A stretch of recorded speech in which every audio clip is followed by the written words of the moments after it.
e parla come la gente.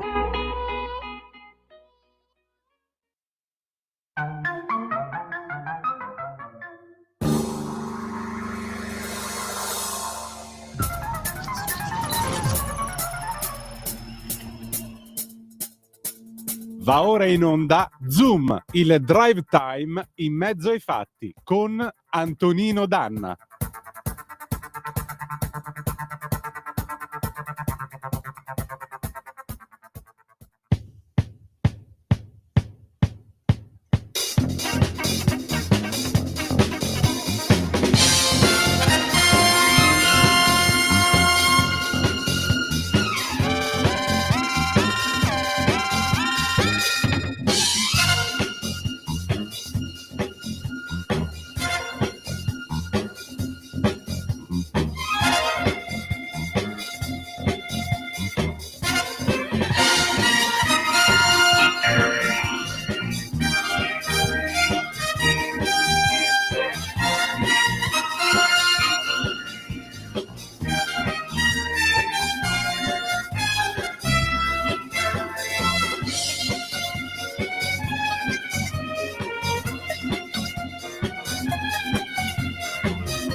Buonasera Antonino, a te la linea.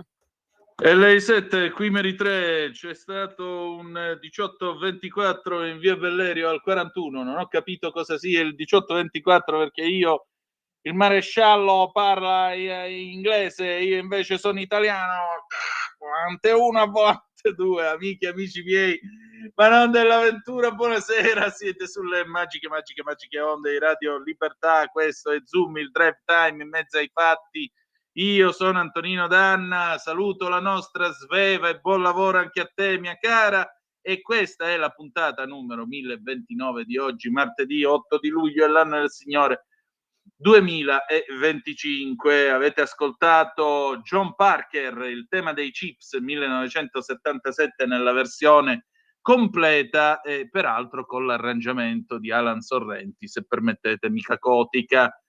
Cominciamo perché la Vespa ha passato la revisione, gioite tutti, ebbene sì, la Vespa ha passato la revisione, questo significa estate vera, infatti stasera mi guarderò Caro diario di Nanni Moretti perché adesso è estate e quindi anch'io finalmente posso pigliare e dire caro diario, c'è una cosa che mi piace fare più di tutte e quindi andare in giro a chiedere alla gente dalla minoranza, alla maggioranza e così via.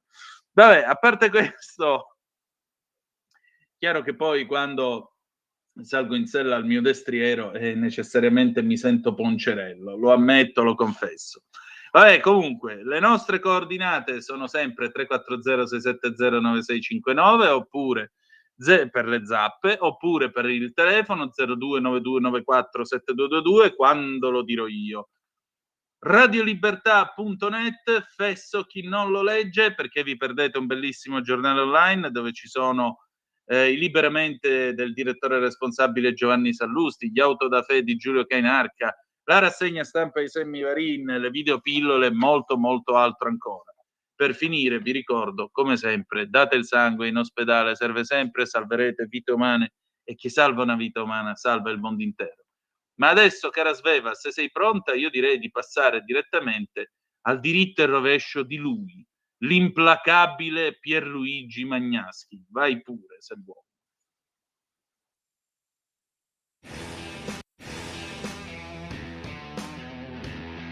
La tecnica è nota ma non è esente da inconvenienti. Trump infatti prima dice, poi nega di aver detto, quindi disdice ancora. La sua tecnica in fondo è quella millenaria del commerciante che non ha altri obiettivi che quello di raggiungere il suo massimo beneficio nel più breve tempo possibile, anche imbrogliando le carte. Ma quando questa tecnica la si applica a due paesi in conflitto come la Russia e l'Ucraina, nel quale sarebbe l'Ucraina il paese di cui Trump dovrebbe tutelare gli interessi, questo tira e molla non è privo di inconvenienti anche molto gravi. Infatti, quando Trump dice che sospenderà gli aiuti militari, compresi gli strumenti di difesa dai missili e dai droni russi, i combattenti ucraini perdono la voglia di combattere perché sanno che non potranno resistere all'urto da parte di un paese così potente come la Russia senza l'aiuto del loro maggiore alleato, cioè gli USA, appunto. Da qui la caduta della combattività. Trump non ha ancora ridotto gli aiuti militari all'Ucraina, ma per chi combatte a rischio della sua vita è come se li avesse già fatti questi tagli.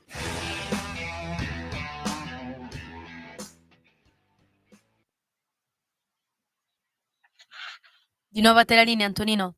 Benissimo, grazie tante cara Sveva, alle 18, 20 minuti e 44 secondi sulle magiche onde di Radio Libertà. Antonino Danna al microfono con voi per questa puntata numero 1029 di Zoom. Se mi posso permettere,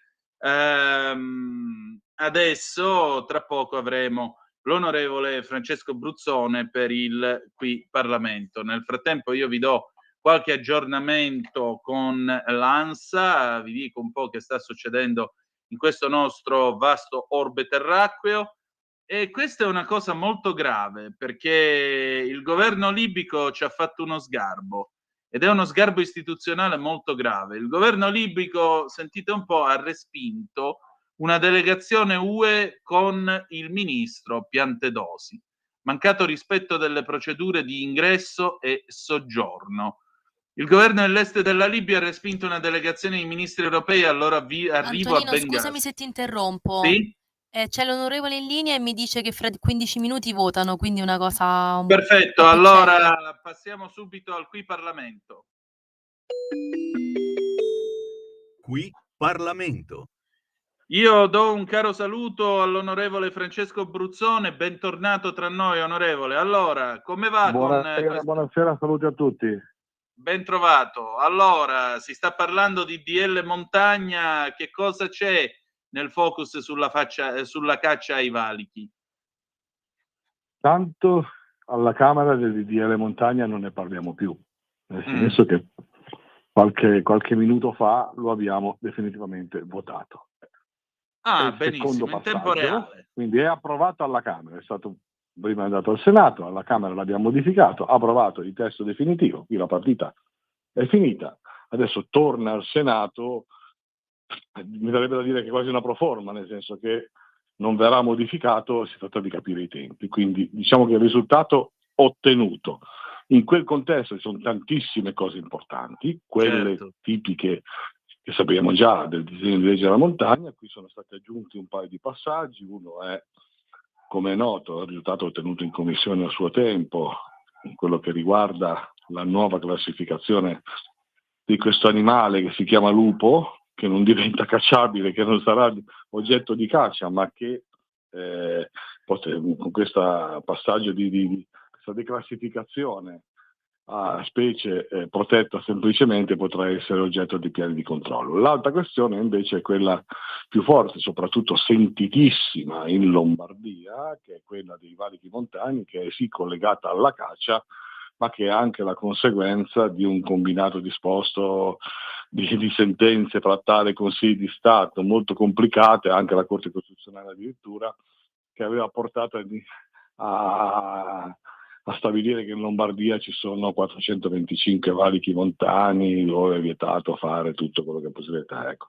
Con dei paradossi, ecco, la provincia di Sondrio risultava una delle province meno montuose, eccetera. Abbiamo ripristinato la cosa con questo emendamento, poi tutto viene demandato a un decreto successivo tramite l'istituzione delle zone di protezione speciale, perché è giusto che lungo le rotte principali di migrazione ci siano delle zone di protezione. Questo lo abbiamo ribadito con l'emendamento, ma senza le follie lombarde a cui abbiamo assistito ultimamente. In Lombardia per la prossima stagione venatoria i valichi saranno 23, quelli presi in considerazione nel rispetto di alcuni parametri importanti. Innanzitutto la questione europea. La Commissione europea non è che obbliga i paesi a individuare i valichi e a fare le zone di protezione per le rotte di migrazione. La Commissione europea, la direttiva europea, parla di zone di protezione speciale, che sono quelle che abbiamo ripreso nell'emendamento.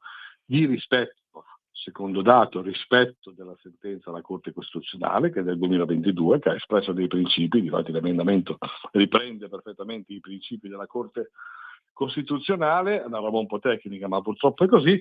Terzo, i valichi identificati secondo quello che è lo studio che è stato fatto da ISPRA, a suo tempo nell'ambito di questo balletto giudiziario e amministrativo è stato nominato per i valichi un commissario, quindi la Regione Lombardia è stata commissariata sul problema dei valichi dal direttore di ISPRA, che ha fatto un lavoro, e in base a quel lavoro i valichi non sono quelli importanti, 475 sono molto meno, come normalmente ogni tipo di ragionamento normale porta a dire anche da parte di tutti quelli che magari non conoscono la materia, ma che sanno benissimo che non è pensabile che da dove c'è un avvallamento dichiararlo un valico montano semplicemente perché magari c'è un signore che va a caccia lì. Questo è un po' quanto abbiamo risolto il problema, quindi c'è anche un po' uno spirito di soddisfazione da parte mia, perché c'è anche uno spirito di ringraziamento nei confronti del ministro Calderoli, che è l'autore della legge nel suo complesso e che è colui che ha dato parere favorevole al mio emendamento e quindi si è portato poi a casa questo importante risultato. Finalmente anche in questo settore, io l'ho scritto poco fa sui social, finalmente anche in questo settore concretezza e non più chiacchiere, promesse o altro, perché anche i cacciatori stessi ne hanno ascoltate troppe. Adesso siamo alla concretezza e al risultato ottenuto. Molto bene. Onorevole, senta, visto che la nostra Sveva ci ha spoilerato che lei tra poco deve votare, che provvedimenti ci sono in ballo? No, c'è una mozione strumentale dell'opposizione sui dazi.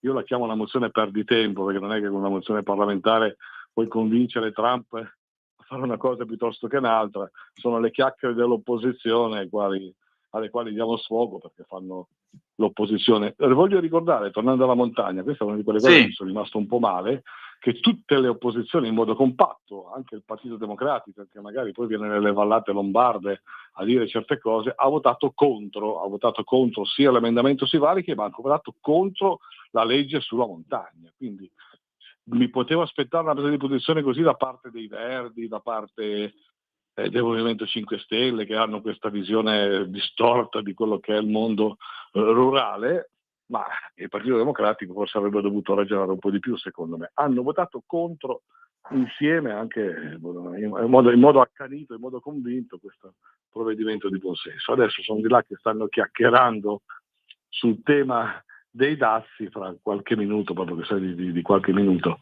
andremo a votare per aver spinta la mozione dell'opposizione. Va bene, allora onorevole, io la lascio al suo lavoro, la ringrazio del suo tempo e al piacere di risentirci presto. Grazie a voi per l'importante informazione che state dando. E Grazie. buona serata a tutti. Buonasera. Grazie, arrivederci.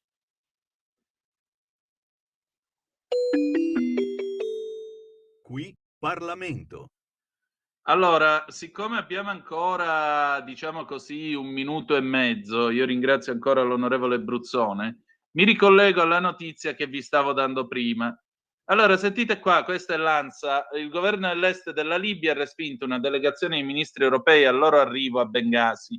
Lo ha riferito l'AFP citando un comunicato delle autorità dell'est della Libia, governo parallelo a quello di Tripoli. Della delegazione facevano parte il commissario UE alle migrazioni e i ministri degli interni di Grecia, Malta e quello italiano Matteo Piantedosi. Nella nota si parla di mancato rispetto delle procedure di ingresso e soggiorno dei diplomatici stranieri stabilite dal governo libico e al loro arrivo gli è stato notificato l'obbligo di lasciare il territorio libico quali persone non grate.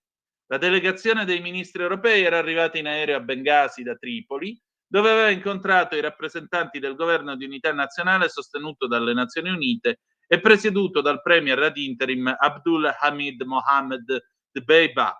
L'autocostituito governo parallelo di Bengasi fa invece riferimento al generale Khalifa Haftar, questo cadavere politico tenuto in piedi miracolosamente dai soliti noti, che si permette di offendere e vilipendere non solo l'Europa, ma di offendere e vilipendere il governo italiano, definendo il suo ministro dell'interno persona non grata. Questo è veramente oltraggioso e francamente ci aspettiamo che il governo italiano reagisca secondo lo sgarbo che ci è stato fatto.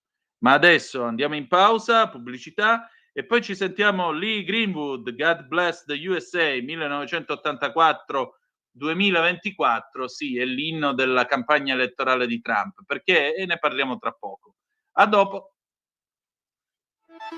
Stai ascoltando Radio Libertà, la tua voce libera, senza filtri né censure, la tua radio.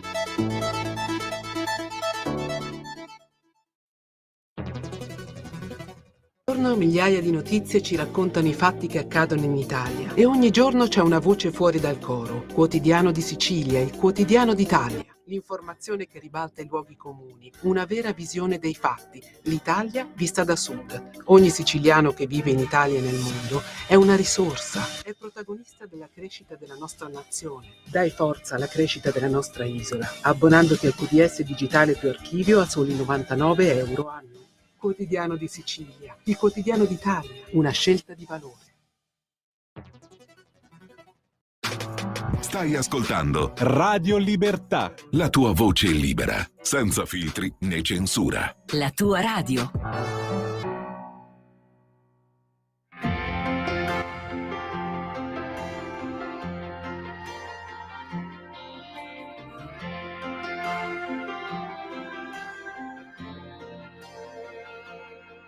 If tomorrow all the things were gone, I'd work for all my life, and I had to start again with just my children and my wife. And thank my lucky stars to be living here today, 'cause the flag still stands for freedom, and they can't take that away. And I'm proud to be an American, where at least I know I'm free. And I won't forget the men who died, who gave that right to me. And I gladly stand up next to you and defend her still today. 'Cause there ain't no doubt I love this land. God bless the USA. Yeah.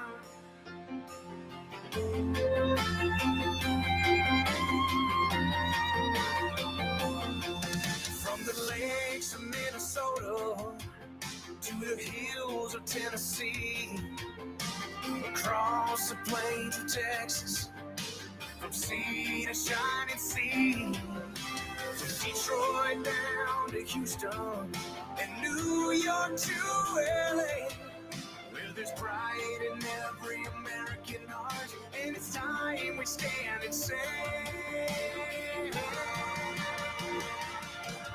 that I'm proud to be an American, where at least I know I'm free. And I won't forget the man who died, who gave that right to me. And I gladly stand up next to you and defend her still today. 'Cause there ain't no doubt I love this land. God bless the USA.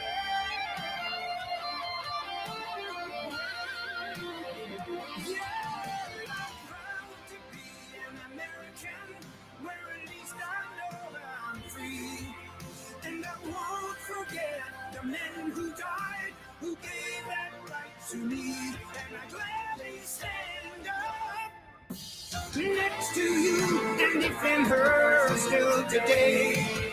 'Cause there ain't no doubt I love this land. God bless the USA.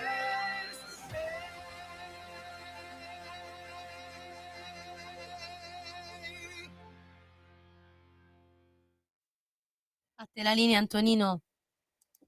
Carasveva alle 18:34 minuti e 34 secondi. Lee Greenwood, God Bless the USA, 1984. Prima però di parlare dell'America vi voglio parlare un pochettino, tanto per rinfrescare la memoria, sulla situazione libica. La situazione libica in particolare è questa, lo raccontava il mese scorso la brava Michela Mercuri, che è stata nostra gradita ospite a Zoom e che a questo punto richiameremo molto volentieri, la quale parlava con Start Mag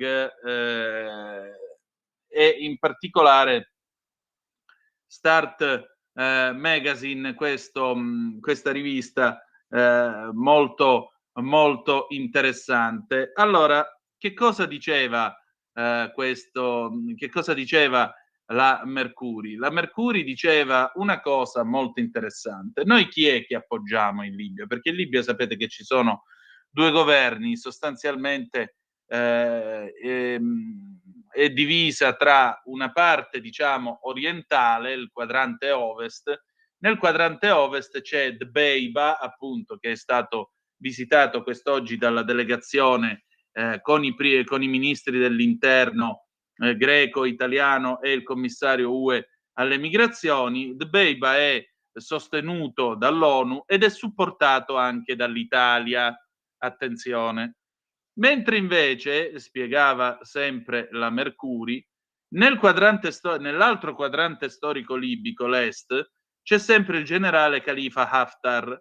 La presenza della Russia, che lo appoggia nella Cirenaica, è storica. I russi vendono armi ad Haftar fin dal 2016 per cercare uno sbocco sul mare. È chiaro che la presenza russa si è rafforzata proprio negli ultimi mesi.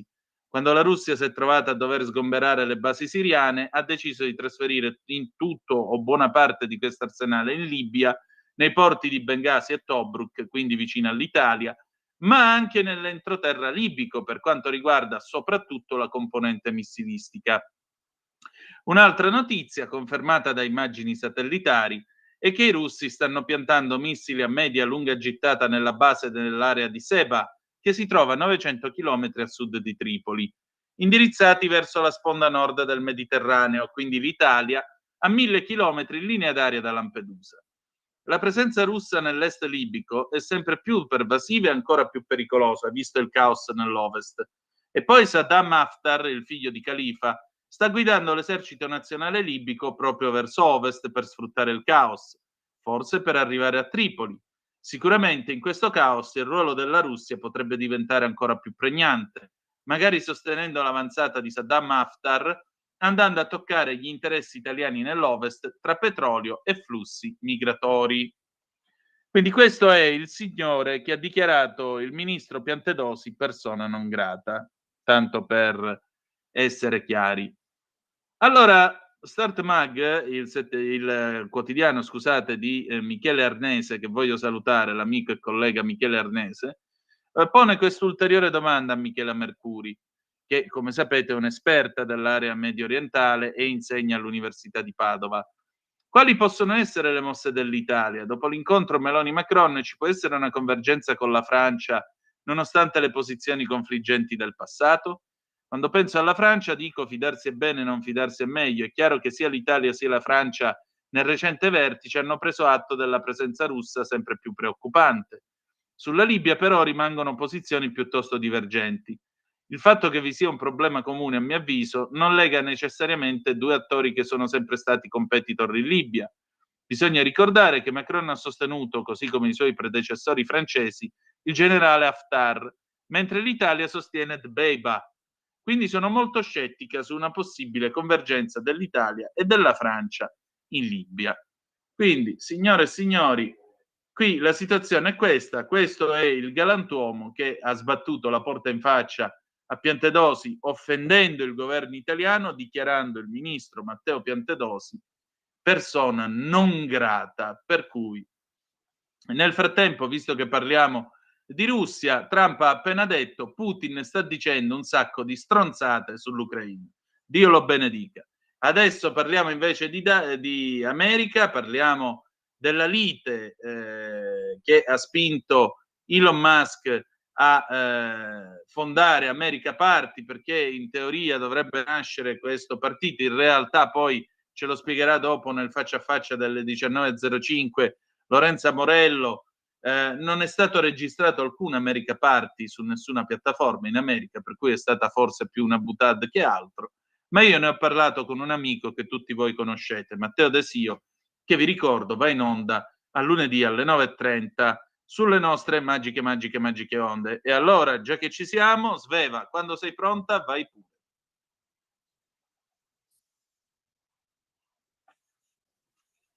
Allora, lo vedete sugli schermi, no, non è la rassegna stampa con Pier Vittorio Scimia, grandissimo, ma in realtà è sempre Zoom. Lui è Matteo Desio, che voglio ringraziare ancora una volta per l'amicizia e per la disponibilità. Allora, Matteo, senti, io volevo ragionare un po' con te perché mi sono tornate alla mente tante vecchie storie.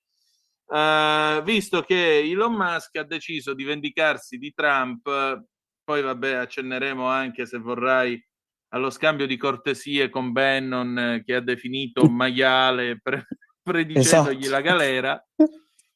Ma prima di arrivare al maiale, ma tu ti rendi conto che siamo due adulti e dobbiamo commentare due tizi che si trattano come due ragazzini? Ma no, io mi vergogno un po', detto tra noi. Soprattutto uno nel proprio Sì. podcast e l'altro invece sul proprio social. Quindi Sì, appunto. Scene veramente invereconde. Comunque, tornando a noi, Elon Musk ha litigato con Trump, se n'è andato, si è incazzato per la questione del Doge, che comunque tutti questi grandi effetti non ha avuto, e ha deciso di fondare un partito che secondo gli analisti, questo America Party, fondato da un sudafricano, America Party dovrebbe raccogliere circa tra il 5 e il 10% dei consensi.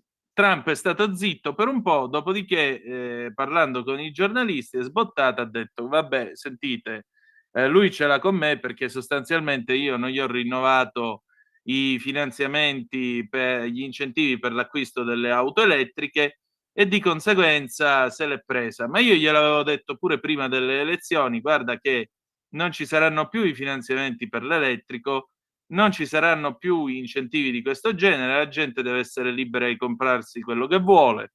Tra l'altro lui ha detto di essere principalmente favorevole alle vetture ibride e poi ha detto anche un'altra cosa, dice comunque non è che potevamo avere anche il suo amico alla guida della NASA.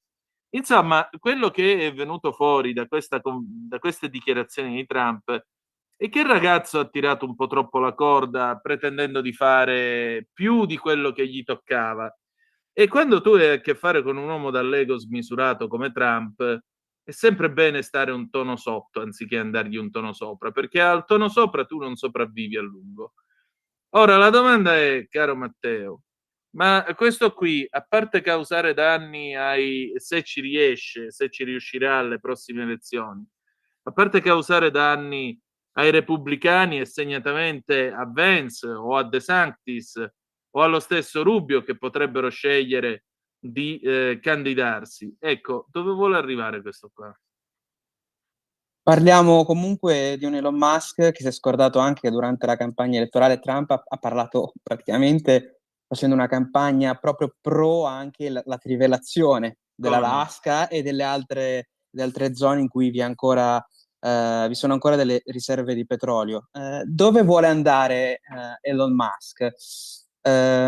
Diciamo che può andare solo seguendo la linea di un mercato, chiedendo un mercato libero, quindi andando contro la guerra dei dazi di Donald Trump. Può solo fare una campagna elettorale a favore della ricerca spaziale per arrivare a Marte, può solo fare quindi campagna elettorale che sono temi poco toccati, diciamo, dall'amministrazione Trump, oppure in controtendenza con tutti, anche con i democratici, perché anche gli stessi democratici alla fine hanno continuato la guerra commerciale contro la Cina una volta che Biden ha vinto le elezioni, quindi parliamo di in realtà tematiche che riguardano sia il Partito Repubblicano sia quello Democratico.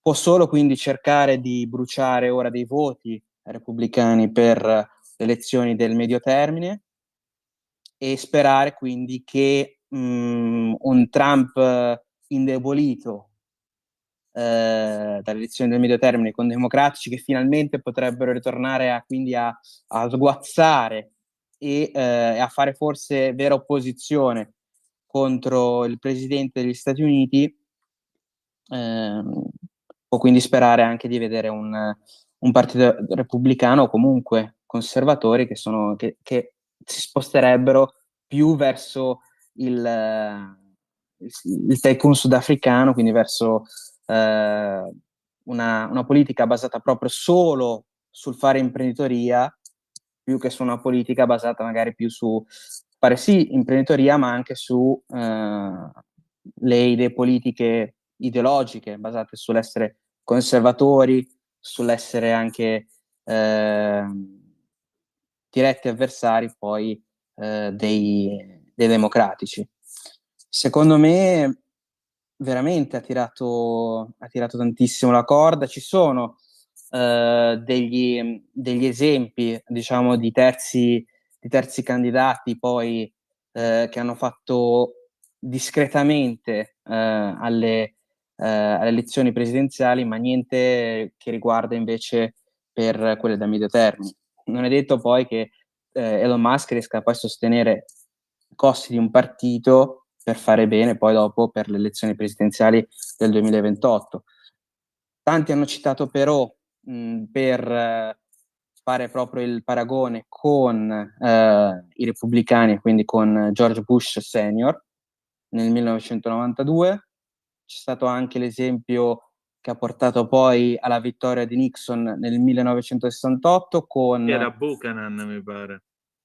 con Wallace, che si è George Wallace. che si è candidato come indipendente per dimostrarsi a favore della segregazione praticamente e dei diritti, diciamo, contro i diritti civili invece della minoranza afroamericana, quando ancora il Partito Democratico era a favore ed era supportato dai proprietari terrieri e diciamo, delle persone più cattive e rozze del sud degli Stati Uniti. Quindi ci sono dei precedenti, però in realtà i costi per sostenere un terzo partito sono tanti e soprattutto dovrebbe trovare degli esponenti che siano sia bravi politicamente, ma anche che ragionano come lui, quindi anche da imprenditori. Quello è molto più complicato trovarne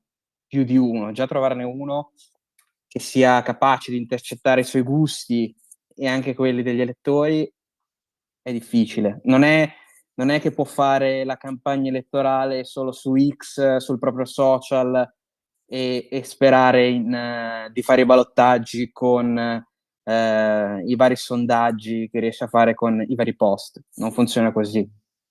Ecco, appunto, la cosa interessante, secondo me, di questa vicenda è che sia nel caso di Wallace che nel caso di Ross Perot nel 1992 e così via, il punto è che questa gente sostanzialmente azzoppa quello che potrebbe essere il cavallo vincente.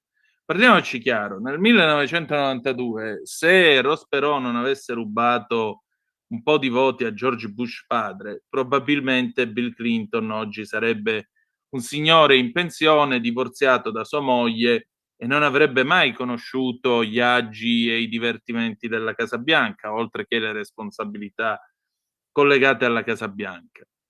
sono figure che si presentano come antisistema, come una sorta di grillini, diciamo così, del sistema americano, però non sfondano mai. Tu giustamente dicevi, ci vorrebbe gente con la testa da imprenditore, ma Mr. Babbitt, l'americano medio, quello che vota MAGA, Make America Great Again, quello della Rust Belt che ha visto le fabbriche fallire, di andare su Marte non gliene frega niente. Esatto, esatto. Sì, sì, Cioè, sì. quello che c'ha i figli che sono reduci dell'Afghanistan o che sono stati feriti in Iraq o sono stati di qua e di là nel mondo, non gliene frega niente di uno così, anche perché quale sarebbe il programma di un'azienda, di un partito del genere? Cioè, davanti alle grandi questioni del mondo, questo signore come si pone?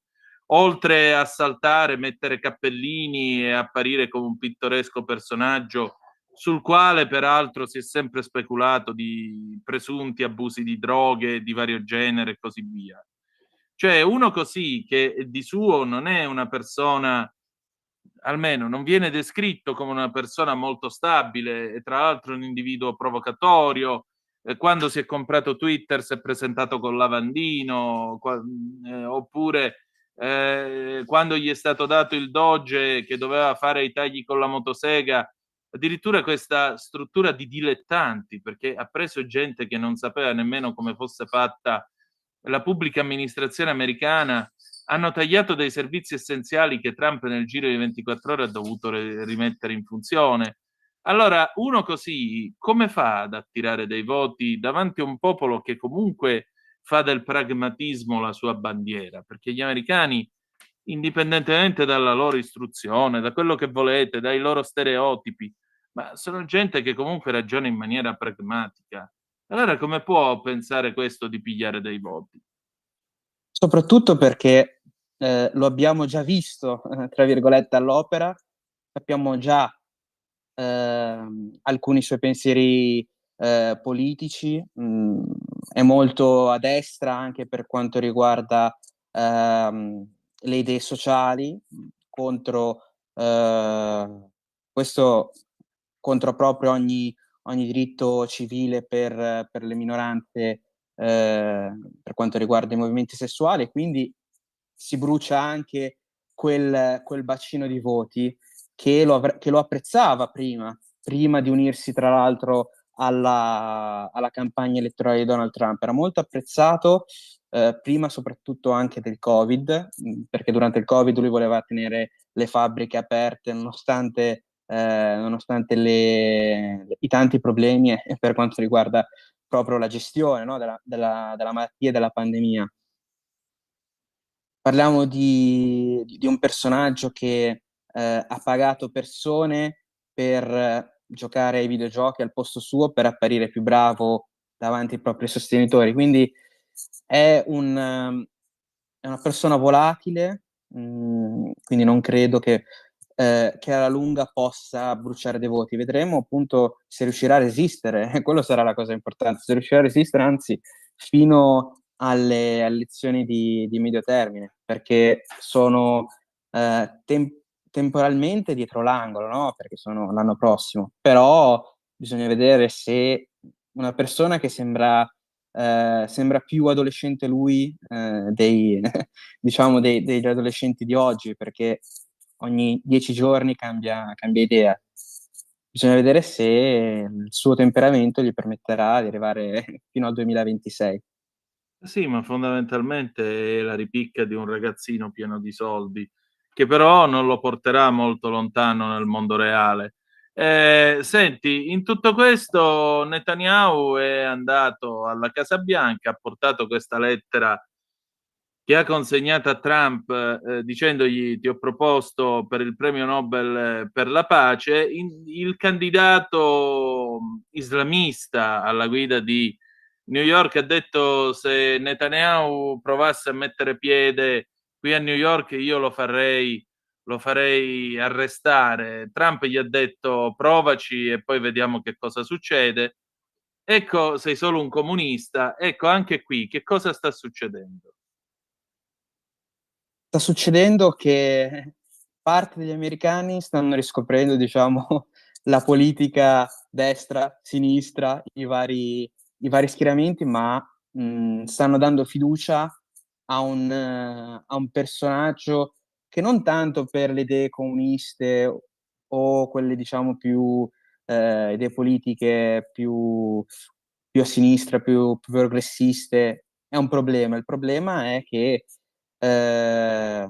si dimostra molto, molto scuro, molto viscido come personaggio perché non ha mai attaccato, comunque non si è mai anche tolto, diciamo, questo alone di antisemitismo e non ha mai attaccato gli islamisti invece in Medio Oriente che stanno comunque anche progredendo anche loro la guerra. Diciamo anche quello che sta avvenendo per davvero in Medio Oriente. I vari stati arabi, tranne l'Iran, nessuno di essi si è schierato contro Israele, anzi si è schierato contro Israele per i metodi utilizzati ovviamente, ma non per la ragione, ovvero nessuno di questi è intenzionato a creare uno Stato palestinese, nessuno di questi ha appoggiato economicamente in maniera importante Hamas, tranne che per i sultani, gli sceicchi, scusate, in Qatar. Tutti gli altri, lo Stati Arabi, lo Stato del Kuwait, gli Emirati Arabi Uniti, non sembrano che siano sceicchi intenzionati ad aiutare lo Stato palestinese. L'unica soluzione, secondo me, quella che anche auspicava Trump durante il suo primo mandato, ovvero creare uno Stato palestinese in Cisgiordania, ma neanche la Giordania, ad esempio, tratta in maniera corretta i profughi palestinesi sul proprio territorio. Quindi parliamo di una situazione complicata che non viene neanche narrata bene dagli altri, quelli a favore dei palestinesi, a prescindere. Sì, infatti. Cosa potrebbe succedere in Medio Oriente adesso? Perché Trump dice che al 90% l'accordo per il cessate il fuoco ci sia. Vuol dire che secondo me sarà sempre una situazione molto, molto complicata fino a quando non si arriverà a una soluzione, che saranno i due stati, che sarà uno solo, che sarà uno stato da un'altra parte, quello non sarebbe assurdo, diciamo, prevederlo, sarei a fare l'indovino. Però fino a quando avremo Hamas al comando della Palestina, diciamo, della striscia di Gaza, del territorio palestinese, secondo me il rischio di un ritorno al conflitto ci sarà sempre e ci sarà sempre la paura anche nei cuori degli israeliani. Ora bisogna capire se questi nuovi giovani americani, nuovi anche politici americani continueranno a sostenere poi lo Stato di Israele, vorranno continuare a sostenere lo Stato di Israele come è successo in passato, oppure se si lasceranno imbevire di tutta questa propaganda pro Gaza, oppure anzi più che pro Gaza, pro Islam, pro stati arabi che sta tempestando l'Occidente. Senti, per finire, l'Ucraina. Prima Trump non voleva dargli i Patriot, poi ha deciso di rafforzare le forniture di armi. Ha detto anche chiaramente che Putin non è interessato alla diplomazia. Cosa farà adesso, secondo te? Secondo me dovrà sperare che la Russia continui lentamente a deteriorarsi. Avete visto tutti cosa è successo ad esempio all'ex ministro defenestrato. Deve sperare che diciamo che è una mossa sul lungo periodo. Deve sperare che la Russia di Putin non sia così forte come sperato dagli oligarchi e dal presidente della Federazione Russa, e deve sperare che quindi gli aiuti già forniti in abbondanza siano sufficienti. È altrettanto vero però che i prezzi del petrolio stanno scendendo e l'OPEC ha deciso di aumentare, contrariamente alle previsioni, ha deciso di aumentare la produzione di barili di petrolio. Questo significa che se il prezzo del petrolio scende, Putin non è che ha più molto spazio di manovra per la sua economia, rischia davvero di andare al collasso. Esatto. Diciamo che anche perché se un ministro finisce in una brutta situazione durante un periodo di guerra, durante un periodo bellico, vuol dire che la situazione non era così rosea come veniva dipinta in passato, anche da molti opinionisti qui in Italia, che secondo me sono lasciati abbagliare dalle parole comunque di una persona che ha potere totale all'interno del proprio paese, quindi che siate d'accordo oppure no con il suo indirizzo politico, è difficile che mostri realmente quanto sia forte o quanto sia debole il proprio paese. La verità è che quindi la spesa per un conflitto, nonostante sia vicino alla Russia, è enorme per un paese che non siano gli Stati Uniti. Esatto. E soprattutto la Russia è passata insieme ai propri alleati politici qualche mese fa a parlare di una moneta alternativa al dollaro come moneta internazionale, adesso ad avere problemi fortissimi economici e anche politici, con ministri che devono essere tagliati fuori non solo dal proprio ruolo. Esatto, ma anche dalla circolazione. Va bene, senti, un'ultima cosa. Israele, Iran, ci sarà secondo te questo regime change? Secondo me in Israele, come diceva Donald Trump, è necessario un cambiamento di, come diceva lui in maniera scherzosa, però era già preoccupata all'epoca, di immagine, quindi ma non credo che avverrà, perché se addirittura Netanyahu è considerato non abbastanza da molti politici all'interno del paese, in più diciamo che è facile per noi al caldo sul divano ordinare, tra virgolette, oppure pretendere che gli israeliani si sentano e debbano eleggere qualcuno che non sia bellicoso in una zona in cui sono tutti ostili, per quanto magari non siano a favore dello Stato di Gaza, possono succedere queste cose, la gente deve capire che possono succedere queste cose, non sono a favore magari dello Stato di Gaza, ma possono essere anche contro lo Stato di Israele, quindi possono avvenire le due cose contemporaneamente. Quindi, quindi allo stesso tempo non credo che in Iran possa avvenire anche un cambio di regime, magari finirà il regno dell'attuale Ayatollah, ma sarà sostituito da qualcuno di simile, secondo me. Quello che temo anch'io. Va bene, grazie ancora caro Matteo, vi ricordo il suo Te la ridò io, l'America in onda ogni lunedì alle ore 10:30, giusto? E quindi 9:30 ora 9:30, scusa, 9:30. Non c'è problema. E che dire di più, ci ritroviamo presto, d'accordo? Con piacere. Un abbraccio e grazie.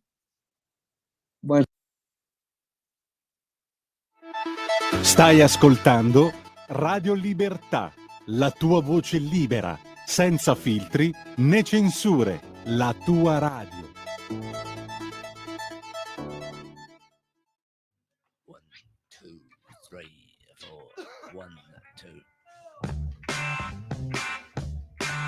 Let me tell you how it will be.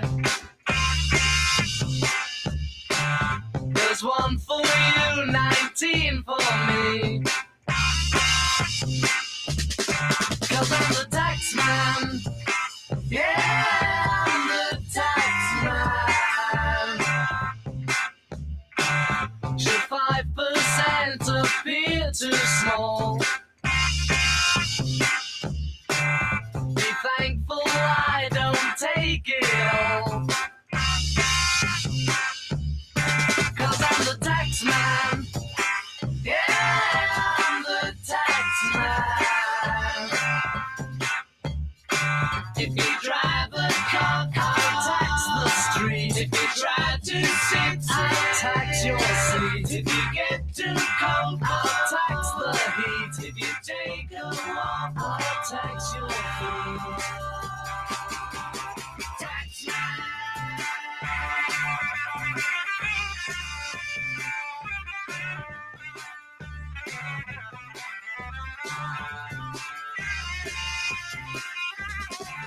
I'm the tax man.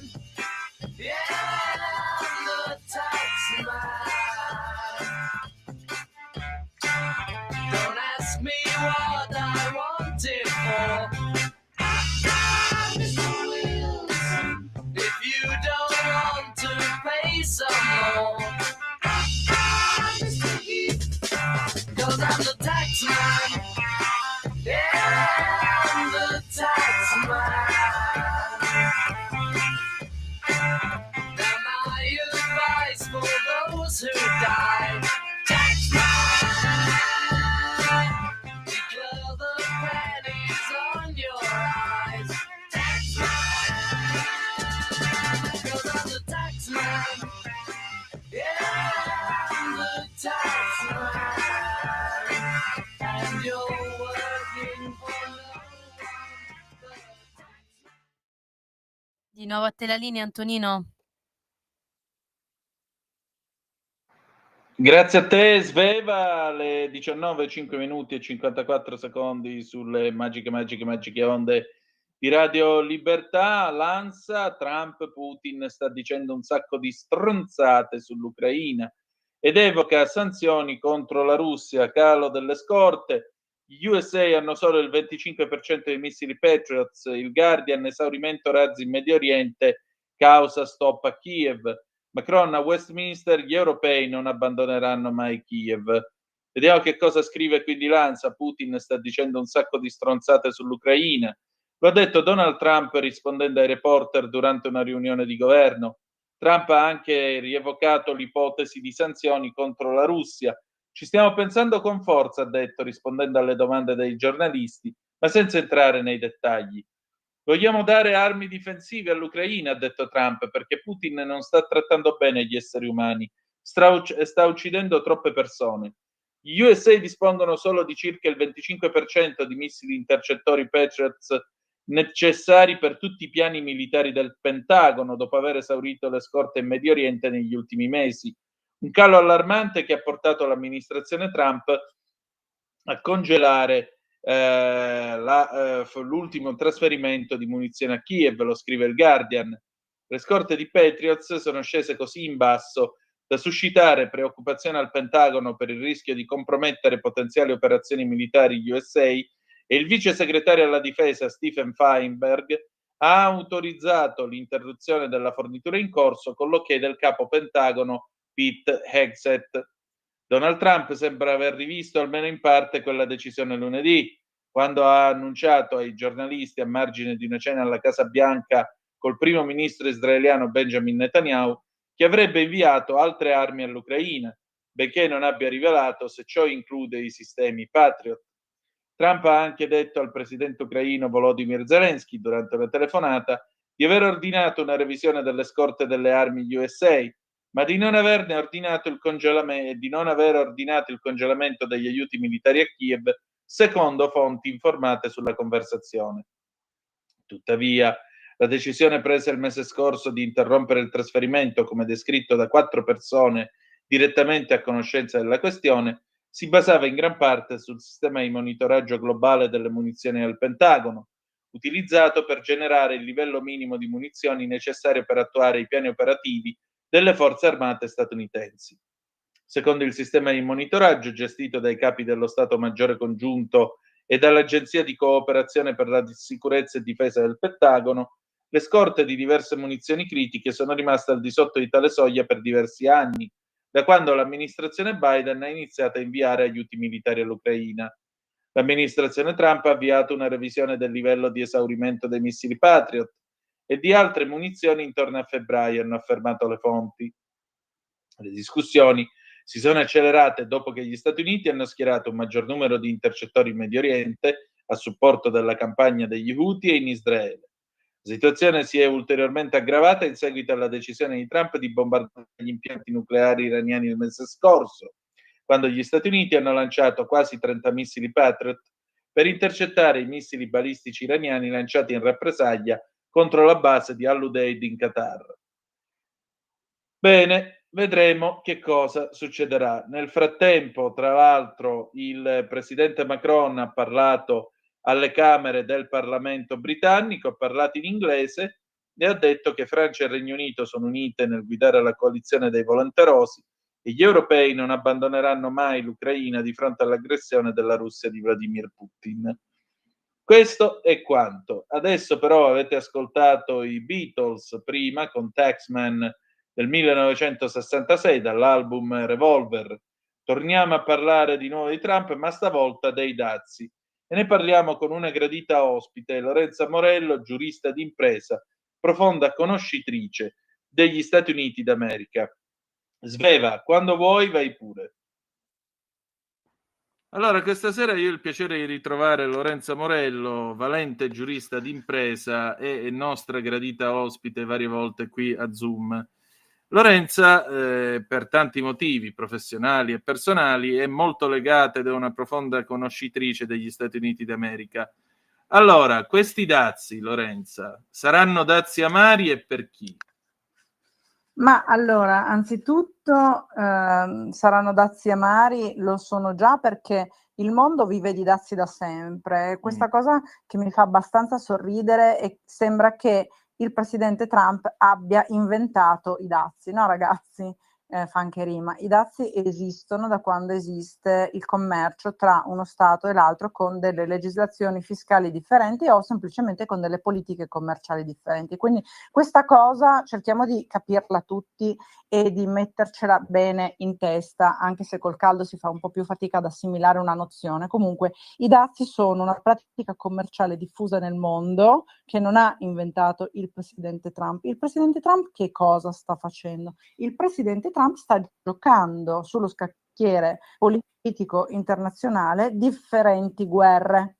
Sì. Una di queste, quella che sicuramente gli interessa di più, è proprio la politica dei dazi, no? Abbiamo visto che proprio in queste ore abbiamo letto che c'è un'intesa di massima per un accordo commerciale tra gli Stati Uniti e l'Unione Europea, ma in realtà non c'è ancora nulla di siglato, quindi ci sono 3 settimane di tempo in più per negoziare, anche se la Commissione spera ancora di poter chiudere entro la data simbolo del 9 luglio, ovvero domani. Ieri appunto il presidente Donald Trump ha firmato una dozzina di lettere per notificare ai partner commerciali la loro quota di dazi, inclusa in questo elenco Giappone e Sud Corea, tra gli alleati più stretti di Washington, come ben sappiamo.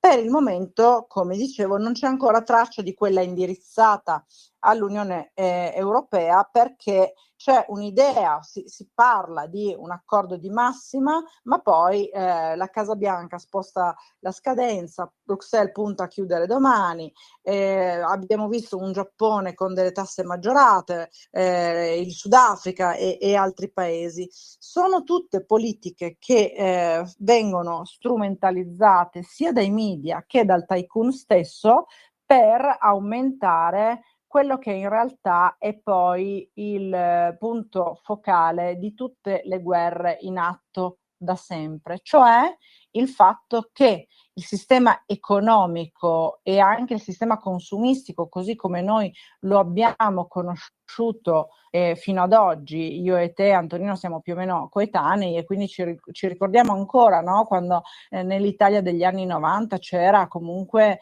una crescita reale, una ricchezza maggiore, così come se lo ricordano in molti nostri connazionali e anche in altre parti del mondo. Sappiamo invece che adesso la politica economica e la situazione globale è nettamente cambiata. Vediamo con l'avvento anche della intelligenza artificiale, io questo lo vedo tutti i giorni, il tessuto imprenditoriale non solo nazionale ma sovranazionale messo seriamente in discussione perché c'è di nuovo il problema di posti di lavoro che inevitabilmente andranno a non esistere più, la creazione al contempo di nuove figure professionali che però per prendere piede e soprattutto per poter poi permettere alle famiglie di mettere il pane in tavola necessitano di un certo tempo, se non altro per il momento della formazione, e tutto questo è strettamente legato al tema dei dazi, perché i dazi servono anche a riequilibrare il gioco commerciale dei paesi produttori di beni di larga scala e di largo consumo a prezzi ridotti, perché le politiche salariali sono differenti, così come le politiche di tutela del mercato del lavoro sono differenti rispetto ad altri dove invece ci sono politiche più stringenti. Non a caso molti dei nostri beni made in Italy vengono prodotti su larga scala in Cina e poi per l'ultima parte della filiera semplicemente loggati o timbrati Infatti. in Italia per avere appunto per questa farsa legislativa che parlando da giurista mi ha sempre disgustato molto. Se l'ultima parte della filiera di un prodotto è fatta in uno stato piuttosto che la maggior parte della lavorazione, questo può essere loggato o targato o timbrato, ditelo come vi pare, made in Italy, made in China, made in Taiwan, eccetera, eccetera, con ovviamente un tutto svantaggio di quelle che sono le fasce deboli dei lavoratori e quindi quelli che poi fanno il lavoro più duro, come al solito, che sono sempre i più svantaggiati, e invece a tutto vantaggio ovviamente delle multinazionali che guadagnano e speculano su questo tipo di commercializzazione. Il gioco dei dazi di Trump ha messo un po' più in luce quelle che sono le dinamiche di potere e di svantaggio a livello macroeconomico mondiale, e sicuramente ne avremo ancora da vedere parecchio. Ecco, ma a maggior ragione, no? Stamattina io scrivevo questa riflessione su Italia Oggi dicendo, vabbè, però da un lato questa aggressività di Trump sta facendo creare questa fama di cattivo cliente agli Stati Uniti d'America, tant'è vero che molti paesi nel sud-est asiatico, vedasi lo stesso Vietnam che pure ha firmato l'accordo, alla fine della fiera masticano molto amaro. Questo potrebbe far emergere un maggiore mercato in Europa, potrebbe far dirottare la produzione e il consumo di beni verso l'America Latina, ma fino a che punto questo potrebbe ridurre Trump col cerino in mano? Cioè, si può prescindere dal mercato americano, secondo te? Si può prescindere dal mercato americano e lui ne è ben consapevole, perché ci sono appunto, tu citavi bene, quella parte di mondo, quindi Vietnam, Thailandia, la stessa Corea, la Cambogia, questi paesi che per molto tempo hanno dato per lo più manovalanza alle grandi multinazionali che originano nei paesi americani e andavano a produrre nei paesi dove sapientemente gli Stati Uniti hanno fatto delle guerre potenti. C'era una battuta, credo, se cito la fonte corretta, credo che sia stato proprio Woody Allen a dire gli Stati Uniti, la guerra è il modo con cui gli Stati Uniti studiano la geografia e studiano anche l'economia, e trovo questa battuta molto calzante. Sì, si può prescindere assolutamente, il presidente Trump ne è consapevole, gli equilibri geopolitici e macroeconomici stanno cambiando e lui cerca di vantare uno strapotere economico che gli Stati Uniti non hanno più e che comunque a breve avranno molto di meno, perché vedi, è un po' come la questione dell'ONU e della NATO, sono istituzioni che avevano un senso quando si poteva parlare del centro del mondo. E allora potevamo collocare il centro del mondo, ma se ci pensiamo adesso, il centro del mondo non esiste più, perché mai come adesso il mondo è davvero un villaggio globale dove possiamo viaggiare a velocità ridotte tra diversi continenti, dove possiamo scambiarci informazione pressoché in tempo reale o ancora meno tra i diversi continenti, e questo cambia il senso economico e politico del potere degli stati, delle persone e delle cose. Quindi uno dei motivi per il quale tu con la tua solita raffinatezza e acutezza hai ben sottolineato, essendo anche un uomo elegante, lasciandolo poi dire a me, ma sì, Grazie. il timore palese del presidente Trump è che si può prescindere dagli Stati Uniti, si sta già in parte prescindendo dagli Stati Uniti, perché noi potremmo avere la maggior parte dei beni che portiamo nelle nostre case e sulle nostre tavole, anche se gli Stati Uniti domani cessassero di esistere, il mondo è perfettamente organizzato per portarci quegli stessi prodotti sulla tavola, nel nostro garage, indipendentemente dalla presenza o meno degli Stati Uniti. Però Lorenza, tu mi stai raccontando a questo punto una battaglia di retroguardia di Trump. Cioè uno che fa tanto il gradasso e poi alla fine... È una battaglia di retroguardia. Ma allora se quest'uomo non facesse battaglie di retroguardia, non avrebbe necessità di dire lui di se stesso quanto è bravo, quanto è buono, quanto è bello, manco fosse la sorella, no? Sì. Di dirci che merita il Nobel per la pace, di dirci che lui ha sempre solo idee brillanti, di usare degli epiteti molto volgari che sicuramente non si addicono a un presidente di uno Stato qualunque esso sia, ma semmai a un palazzinaro, con tutti i rispetti per i palazzinari. È un presidente che sta facendo una battaglia di retroguardia, è un presidente che ha perso anche nelle file dei suoi sostenitori larga parte del consenso proprio per questo suo atteggiamento, che ha fatto sì che anche parte del Partito Repubblicano che l'ha sostenuto, perché poi ricordiamoci bene che il Partito Repubblicano era molto spaccato, è sempre stato spaccato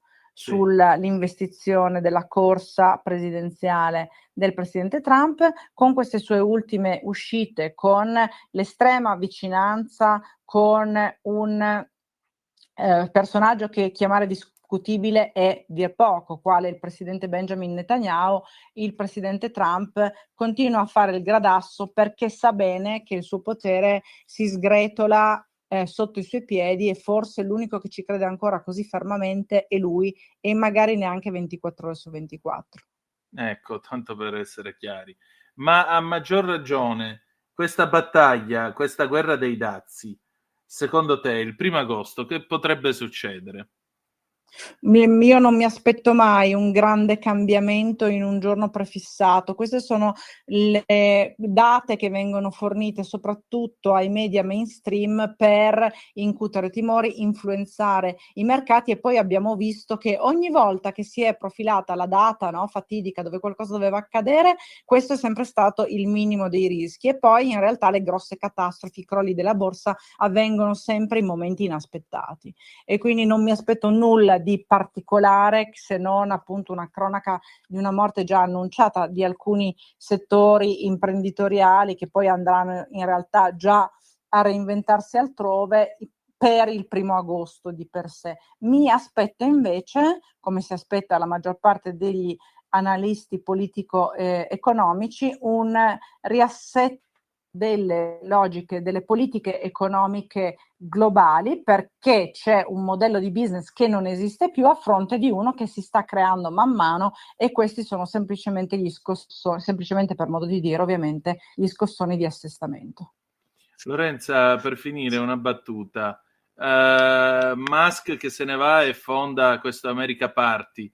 Innamorato deluso, adolescente capriccioso, oppure uno che non ci sta proprio con la testa?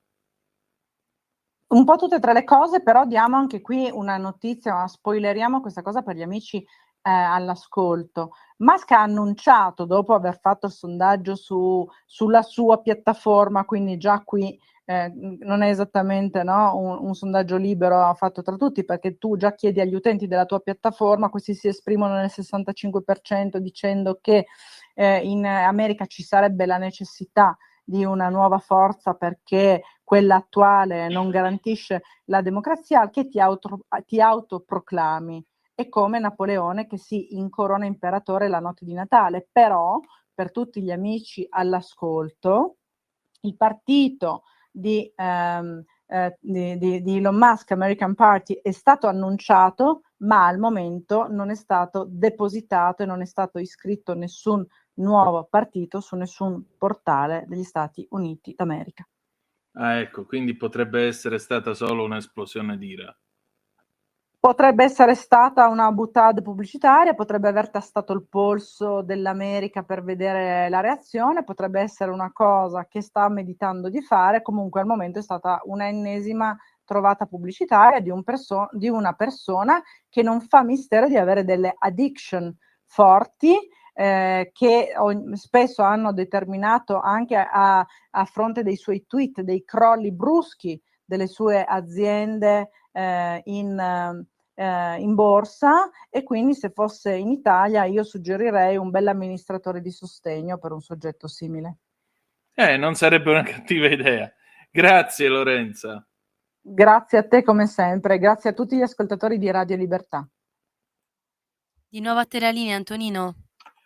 Molto bene, grazie cara Sveva, alle 19:24 minuti e 45 secondi, grazie a Lorenza Morello per la sua analisi alquanto lucida della situazione.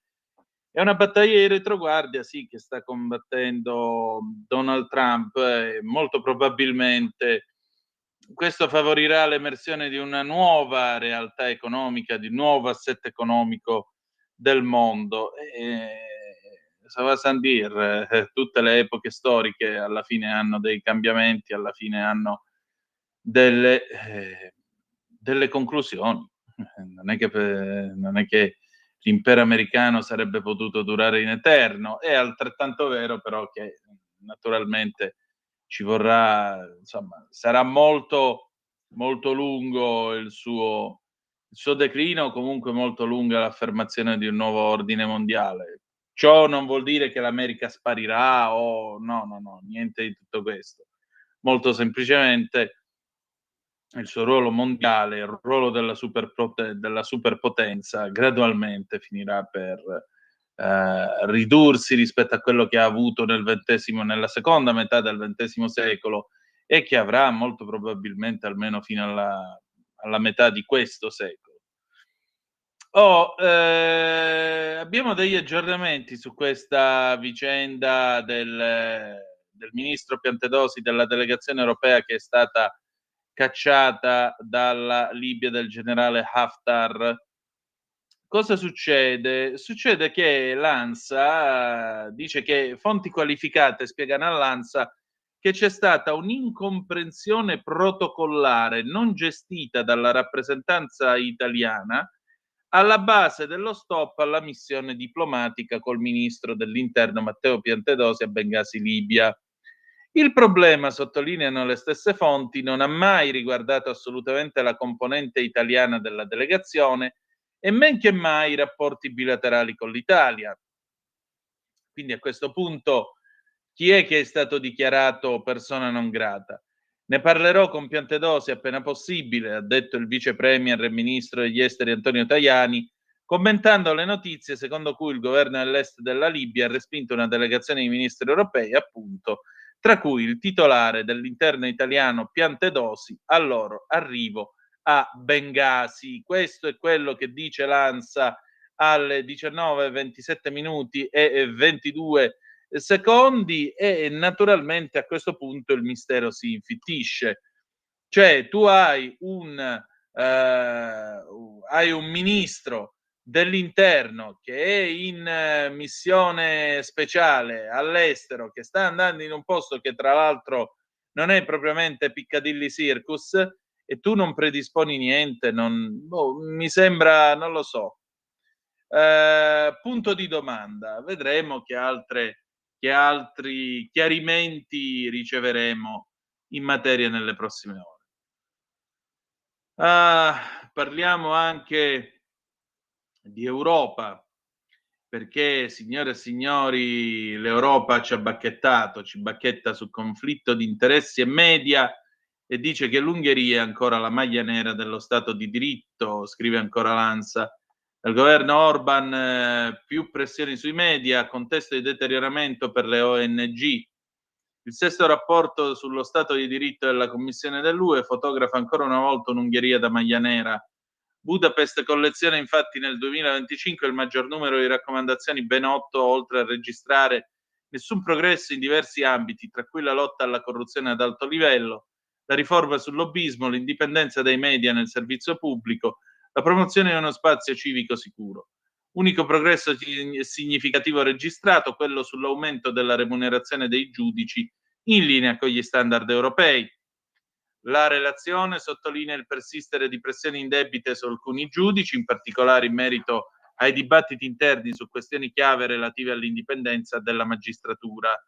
Per quanto riguarda invece l'Italia, si individuano progressi limitati, ridotti o nulli su alcune delle raccomandazioni chiave espresse l'anno passato, in particolare sulle norme per regolare il conflitto di interesse e lobby, compresa l'istituzione del registro nazionale, oppure nell'affrontare in modo efficace e rapido la pratica di convogliare le donazioni attraverso le fondazioni e le associazioni politiche.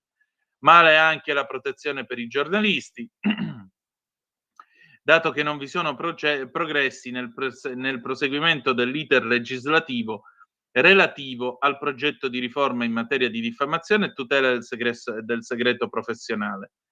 Nella relazione si sottolineano alcuni progressi nell'adozione della proposta legislativa in sospeso sui conflitti di interesse e progressi limitati nell'adozione di norme complete in materia di lobbying. Bene le misure adottate per limitare la corruzione. Dov'è? Scusate, perché è saltata la pagina, eccolo qui. Era saltata la riga. Bene le misure adottate per mitigare la corruzione negli appalti pubblici, che scrive la Commissione, rimane un rischio elevato.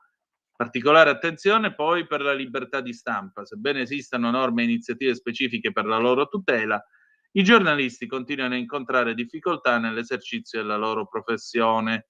Si segnala l'aumento di casi di intimidazione e minacce contro la categoria. Sempre più preoccupante il ricorso alle querele bavaglio contro i giornalisti segnalato da alcuni stakeholders. E nel rapporto è finito anche il caso Paragon, lo spyware che sarebbe stato usato dai servizi segreti italiani per colpire i giornalisti. Va bene, adesso pausa e torniamo con Enzo Iannacci. Secondo te che gusto c'è del 1977? E poi il telefono è aperto allo 0292947222. A tra poco.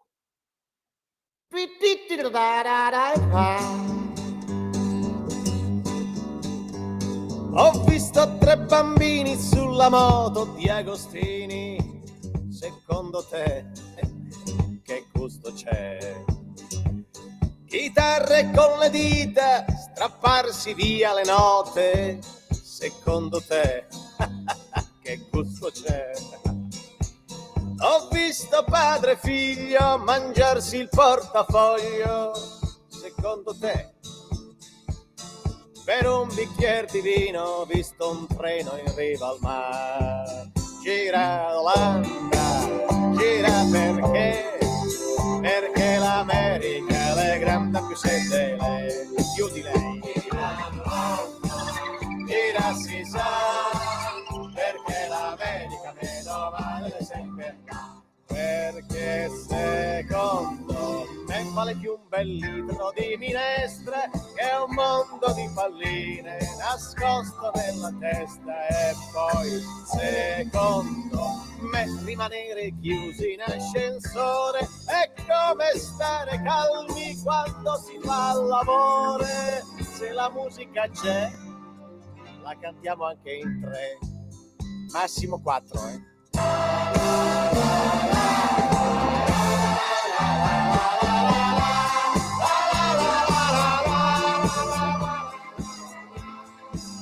Se la musica c'è, la cantiamo anche in 3.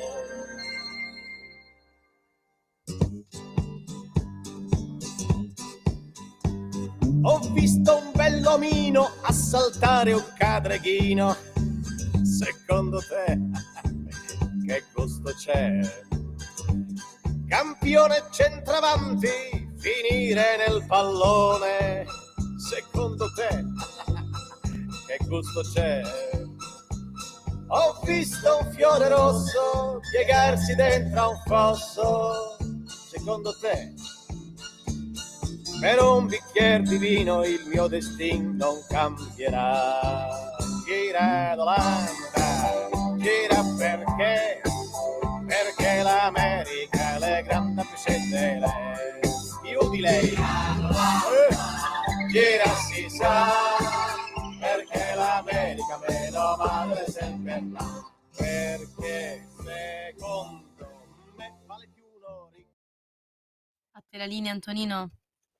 Benissimo, grazie cara Sveva. Le 19:34 minuti e 5 secondi. Da questo momento il telefono è aperto allo 029294 7222 se volete dire la vostra a proposito delle notizie di questa sera o anche sui temi che abbiamo trattato nel corso di questa trasmissione. Vi ricordo 029294 7222. Vediamo un po' che cosa c'è di nuovo. Tra l'altro, notizia di qualche minuto fa, il senatore e presidente della Lazio Claudio Lotito è ricoverato, scrive l'ANSA, al Policlinico Gemelli di Roma per eseguire degli accertamenti di routine. Lotito, secondo quanto si apprende da fonti dell'ospedale, è in buone condizioni cliniche. Bene. E allora, auguroni al senatore Lotito. La Casa Bianca, sempre l'ANSA, apre uno spiraglio verso l'UE perché Trump ha appena detto che l'Unione Europea ci sta trattando bene, entro 2 giorni ci sarà la lettera. Nessuna proroga per la scadenza del 1 agosto, dazi aggiuntivi del 10%, molto presto per i BRICS. La UE ora ci sta trattando molto bene, ha detto Donald Trump in una riunione di governo, riferendo dei contatti avuti con la Presidente della Commissione Europea von der Leyen e annunciando che probabilmente siamo a 2 giorni dall'invio della lettera all'UE che preciserà l'entità dei dazi sull'export europeo. Trump ha precisato su Truth che non estenderà la scadenza del 1 agosto per l'entrata in vigore dei nuovi dazi annunciati per una quindicina di paesi, dopo aver segnalato ieri una possibile flessibilità. Come da lettere inviate ieri a vari paesi, oltre alle lettere che saranno inviate oggi, domani e per il prossimo breve periodo, ha scritto su Truth, il pagamento delle tariffe comincerà il 1 agosto del 2025.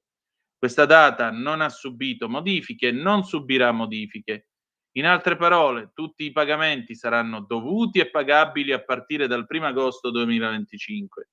Non saranno concesse proroghe. Trump ha annunciato che i paesi del BRICS saranno soggetti ai dazi aggiuntivi del 10% molto presto. Chiunque faccia parte dei BRICS riceverà presto un'aliquota tariffaria del 10%, ha detto durante una riunione di governo in diretta TV alla Casa Bianca. Il ministro delle finanze tedesco Lars Klingbeil ha affermato che l'Unione Europea è pronta ad adottare contromisure contro gli USA se non riusciranno a raggiungere un accordo equo con Trump. Lo scrive il Guardian. Vogliamo un accordo con gli americani, ma lo dirò chiaramente, l'accordo deve essere equo, ha precisato Klingbeil al Bundestag. E se non riusciamo a raggiungere un accordo equo con gli USA, l'UE deve adottare contromisure per proteggere la nostra economia. I dazi statunitensi minacciano posti di lavoro su entrambe le sponde dell'Atlantico. Questa guerra commerciale ci danneggia tutti e deve concludersi presto. La Cina, scrive ancora l'ANSA, esprime un giudizio negativo sulla nuova tornata di dazi alle importazioni tra il 25 e il 40% annunciata da Trump contro un primo gruppo di 14 partner commerciali degli Stati Uniti, la cui efficacia è stata però posticipata, come si diceva, al 1 agosto. Non ci sarà alcun vincitore dalla guerra dei dazi, ha commentato la portavoce del Ministero degli Esteri Mao Ning. La posizione della Cina sui dazi rimane coerente e chiara, non ci sono vincitori nelle guerre commerciali o tariffarie e il protezionismo danneggia gli interessi di tutte le parti, ha proseguito Mao. Mentre in merito a una domanda sullo stato dei colloqui sul corposo dossier commerciale tra Pechino e Washington, la portavoce ha invitato a rivolgersi alle autorità competenti cinesi. La questione dei dazi avrà un impatto enorme sul nostro continente. Von der Leyen e Šefčovič stanno facendo un lavoro incredibile. Il mio messaggio è che a livello commerciale siamo alla pari degli Stati Uniti e nessuno può strattonarci come Trump pensa di fare con altri stati più deboli.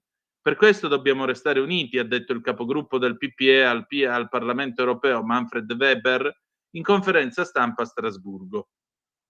Per noi è importante contenere i danni e salvaguardare i nostri interessi.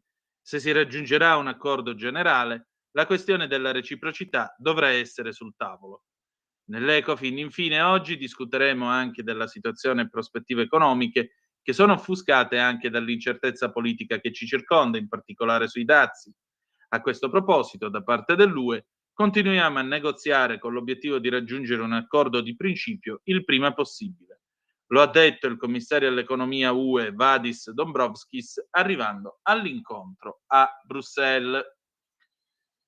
Le 19:39 minuti e 12 secondi, il telefono è sempre aperto, 0292 94 7222 se volete dire la vostra, oppure 340 670 9659 se avete voglia di intervenire attraverso la zappa o WhatsApp, che dir vogliasi. Diamo un'occhiatina anche all'ADN Cronos. Vi abbiamo detto oggi pomeriggio appunto del rinvio di un anno del blocco alle diesel Euro 5 e Matteo Salvini ha detto che è una scelta di buonsenso. Oggi pomeriggio c'è stata questa cosa strana, o meglio, questa mattina c'è stata questa cosa strana. Un tale è riuscito a evadere i controlli di sicurezza, è scappato sulla pista a Orio al Serio ed è stato risucchiato letteralmente dalla turbina di un aereo. Ora si sta indagando, insomma, sembra che la pista sia quella del suicidio. Certo è che è una cosa davvero, davvero drammatica, ecco, davvero drammatica. Allora, vediamo un poco che cosa c'è di nuovo questa sera per quanto riguarda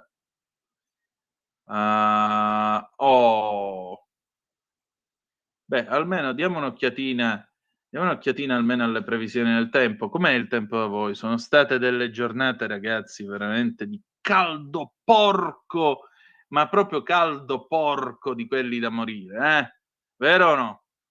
Allora, previsioni del tempo qui sull'ADN Cronos. Al momento l'Italia è divisa in due dal meteo.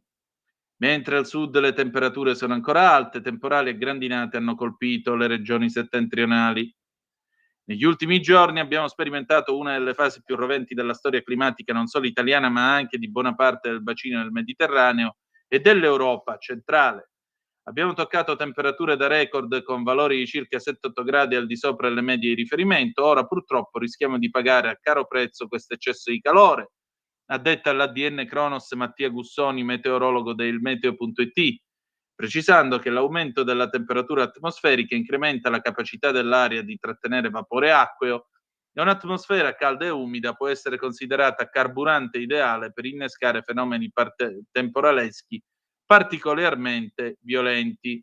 Detto ciò, però, che tempo farà? Dopo una settimana di temperature record in Italia, il caldo concede una tregua, il meteo cambia con l'ondata di temporali in diverse regioni e precipitazioni violente soprattutto in alcune aree del nord. L'ultimo aggiornamento del bollettino caldo del Ministero della Salute fotografa poi una penisola rinfrescata da nord a sud. Oggi solo 5 bollini gialli, livello 1 di preallerta a Bari, Catania, Messina, Palermo, Reggio Calabria, che si ridurranno ad appena 1 Catania domani, mercoledì 9 di luglio. Giovedì 10 invece sarà bollino verde e quindi rischio zero per l'ondata di calore in tutti i 27 capoluoghi monitorati dal sistema di sorveglianza. C'è una telefonata, pronto, chi è là? Antonino, un secondo, la devo collegare, leggi un attimo. Vai tranquilla, non ti preoccupare. Quindi, insomma, dovremmo avere un po' di calma e un po' di, diciamo così, di rinfresco almeno giovedì e tornare ad avere delle temperature più dignitose. Dai, questo ci può aiutare e molto. Vediamo un po' che cosa c'è su il Meteo.it, cosa scrive questa sera a quest'ora. Antonino, Signora, c'è una chiamata. Sì, pronto, chi è là? Raffaella, Pronto? ciao Tonino. Secondo Buonasera. me Tollere non sono d'accordo. Come, scusi? Sono Raffaella. Secondo Sì. me Elon e tu sono d'accordo. Ah, quindi secondo lei, insomma, tra Trump e Musk è solo una commedia? Esatto, perché è impossibile che si sia con amici e dopo fare queste sceneggiate. Quindi secondo lei, insomma, può essere, perché no? Può essere.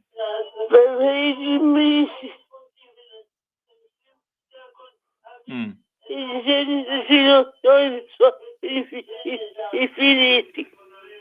Vabbè. Scusa, Prego. Benissimo, allora ringraziamo la nostra Raffaella. Insomma, secondo lei questa è una lite, diciamo così, a scopo di teatro. Tutto può essere nella vita, poi considerando un personaggio come Elon Musk può anche darsi, ma insomma, se poi consideriamo quello che ha detto Lorenzo Morello, cioè che non è stato registrato alcun America Party, molto probabilmente è stata solo una boutade per vedere come andava. Ed evidentemente a Elon non è andata come gli sarebbe piaciuto. Va bene, noi chiudiamo qui la nostra trasmissione, sono le 19:45, ci salutiamo con un pezzo scelto da Erika, Cristina Perri, A Thousand Years 2011. Grazie per essere stati con noi, appuntamento tra poco con Aria Fritta sulle nostre magiche onde, e che dire di più, che the best is yet to come, il meglio deve ancora venire. Vi ha parlato Antonino Danna, buonasera.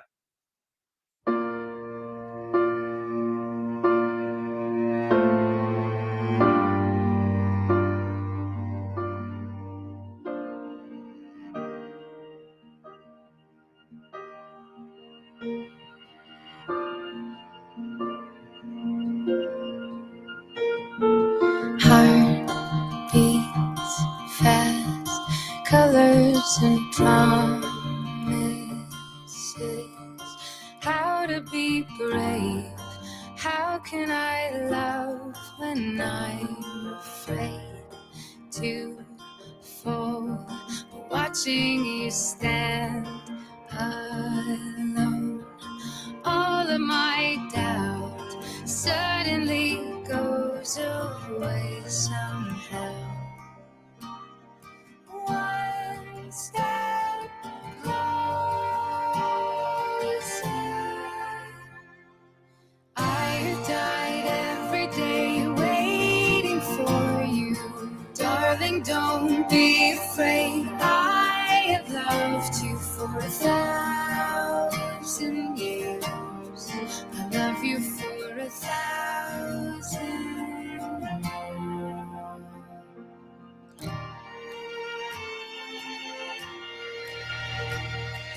Time stands still, beauty in all she is.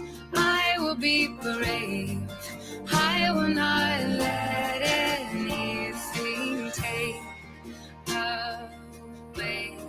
Standing in front of me, every breath, every hour has come to this. One step closer.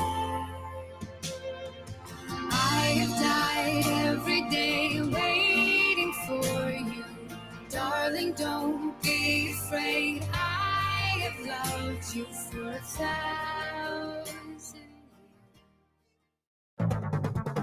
Avete ascoltato Zoom, il drive time in mezzo ai fatti.